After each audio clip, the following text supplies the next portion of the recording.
Ал кайырлы кеш Асылтым, міне мұсылманның бет бейнесі, менің пал ашқандарыма амин, айтқаның келсін қызым, бір бәле шірбәле деп жазып, енді міне көті ашылып, ішіндегі шек құрты бәрі шашылып жатыр. Тамаша. Бұл исламист та емес, нағыз мұсылман, сатқын 200. Алай емес, бұлай емес. Таптырдай әйел баласы осы.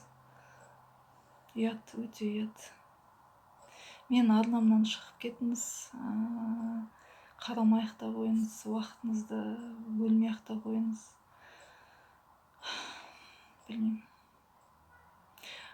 Жеке куәліктеріңізге мұсылман деп жазып қойыңыз, қазақ ұлты деген жерге. Бірден білеміз сіздердің кім екендеріңізді. Солай істеңіздер. Өйткені қазақ болуға сіздер лайықты емессіздер. Мен кім екенінде шаруаңыз болмасын.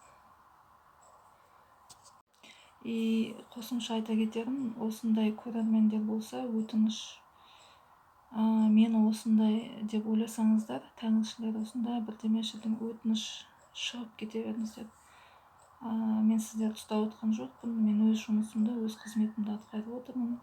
Ұнамайды екен тәңіршілердің палдары ұнамайды екен, өтініш ислам сол олардың ағызып отқан имамдарын, педофил имамдарын, молдаларын, расулдарын тыңдаңыздар. Анау неше түрлі интим ойыншықтар сататын хиджаб киіп алған хатундарды көріңіздер.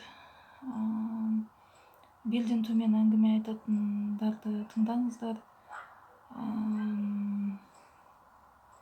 Сол айтарым. Мынандайларға сөз жоқ.